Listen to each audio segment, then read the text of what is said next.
ദേശീയപാതയിൽ വടകര ഭാഗത്തുകൂടി കടന്നുപോകുന്ന നമ്മൾ എല്ലാവരും കഴിഞ്ഞ 100 ദിവസങ്ങളായി ഒരു സമരം കാണുന്നുണ്ട്.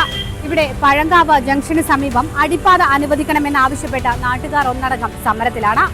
ഏകദേശം 50,000-ഓളം വരുന്ന ആളുകൾക്ക് വടകര ടൗണിലേക്ക് എത്തിപ്പെടാൻ ദേശീയപാതയിൽ ഇവിടെ അടിപ്പാത ആവശ്യമാണ്. അതിനായാണ് സമരം തുടരുന്നത്. അടിപ്പാതയോ അല്ലെങ്കിൽ ഓവർപാസോ അനുവദിക്കണമെന്നാവശ്യപ്പെട്ടാണ് സമരം. എന്നാൽ കഴിഞ്ഞ ദിവസം ഷാഫി പറമ്പിൽ എംപിയുടെ ഓഫീസിൽ നിന്ന് ഒരറിയിപ്പുണ്ടായിരുന്നു, ഇവിടെ അടിപ്പാത അനുവദിച്ചു എന്ന തരത്തിൽ.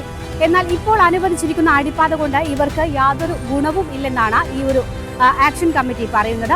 ഇവിടെ ഓവർപാസോ അല്ലെങ്കിൽ അടിപ്പാതയോ ആവശ്യപ്പെടുന്നത് ഈ ഒരു ജംഗ്ഷനിലാണ്. ഫയർഫോഴ്സ് ഈ ഒരു ഭാഗത്താണുള്ളത്.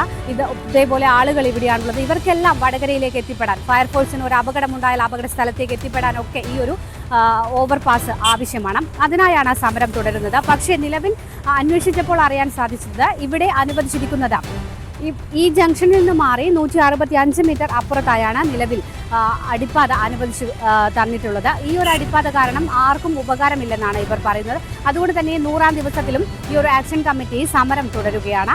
സമരത്തിന്റെ ദൃശ്യങ്ങളാണ് നമ്മൾ കണ്ടുകൊണ്ടിരിക്കുന്നത്. കഴിഞ്ഞ ദിവസം ഷാഫി പറമ്പിൽ എംപിയുടെ ഓഫീസിൽ നിന്ന് ഈ ഒരു അറിയിപ്പ് വന്ന പശ്ചാത്തലത്തിൽ നമ്മൾ എല്ലാവരും കരുതിയത് ഈ ഒരു ജംഗ്ഷനിൽ അടിപ്പാത അല്ലെങ്കിൽ ഓവർപാസിന് അനുമതിയായി സമരം കഴിഞ്ഞു എന്നാണ്. ഇന്ന് ഇതുവഴി കടന്നു പോകുമ്പോഴാണ് ഇവിടെ വീണ്ടും സമരം കാണുന്നത്. അങ്ങനെ വന്ന് അന്വേഷിച്ചപ്പോഴാണ് ഈ ഒരു കാര്യം അറിയാൻ സാധിച്ചത്. എന്ത് തന്നെയായാലും ഇങ്ങനെ 165 മീറ്റർ ദൂരെ മാറി വരുന്ന ഈ ഒരു അടിപ്പാത കാരണം ഫയർഫോഴ്സിനോ നാട്ടുകാർക്കോ യാതൊരു ഉപകാരവും ഉണ്ടാവില്ലെന്നും അതുകൊണ്ട് തന്നെ ഇവിടെ അടിപ്പാത അല്ലെങ്കിൽ ഓവർപാസ് അനുവദിച്ചു തരുന്നത് വരെ സമരം തുടരുമെന്നാണ് ആക്ഷൻ കമ്മിറ്റി പറയുന്നത്.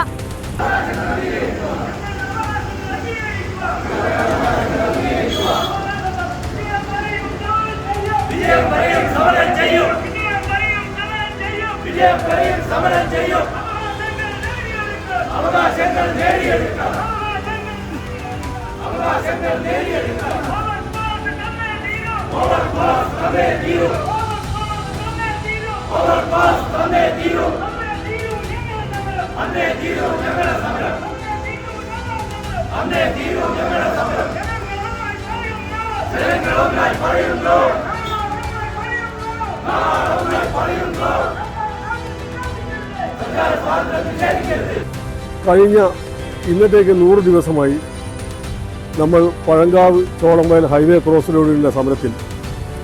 കഴിഞ്ഞ ദിവസം പത്രങ്ങളിൽ കൂടിയും എം പി ഓഫീസിൽ നമുക്ക് കിട്ടിയ വിവരം പഴങ്കാവിൽ അണ്ടർപാസ് പാസ്സായി എന്നാണ്.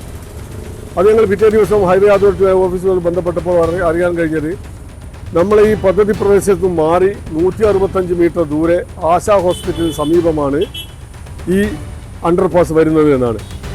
അതായത് വെറും 2.2 മീറ്റർ ഹൈറ്റിലും 5 മീറ്റർ വീതിയിലും ജനങ്ങൾക്ക് യാതൊരുവിധ ഉപകാരവുമില്ലാത്ത രീതിയിൽ 2 സർവീസ് റോഡുകളിൽ കൂടി മാത്രം പാസ് ചെയ്യാൻ തരത്തിലാണ് ഈ അണ്ടർപാസ് ഇവിടെ പാസ്സായത്.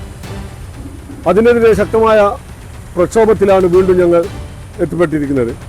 ഇന്ന് 100-ാമത്തെ ദിവസമാണ് ധർണയിരിക്കുന്നത് ഞങ്ങൾ.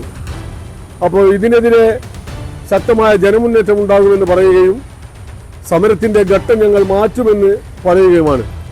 പലരും എം പിയുടെ ഓഫീസിൽ നിന്നാണ് ഈ വിവരം ഞങ്ങൾ കിട്ടുന്നതും പത്രങ്ങളിൽ കൂടി വിവരം അറിയുന്നതും.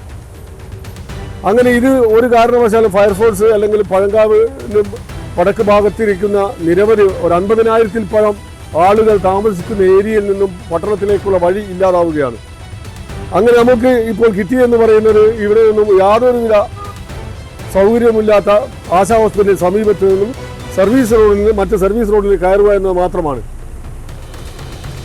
ഈ റോഡ് പഴങ്കാവിൽ തന്നെ വരണമെന്നും അത് കൃത്യമായ രീതിയിൽ ജനങ്ങൾക്കും ഫയർഫോഴ്സിനും മറ്റും വാഹന ഗതാഗതത്തിലുള്ള റോഡായിരിക്കണമെന്നും ആവശ്യം ഉന്നയിച്ചുകൊണ്ട് വീണ്ടും ഞങ്ങൾ സമരത്തിലാണ്. ഇതുപോലെ നല്ല സുന്ദരിയായിരിക്കണം. അപ്പോ കല്യാണ പെണ്ണോ? അത് ചിറ്റപ്പന്റെ ഇഷ്ടം. ഇത് മതിയോ? ചിറ്റപ്പ. പാർക്കോ ഗോൾഡൻ ഡയമണ്ട്സ്.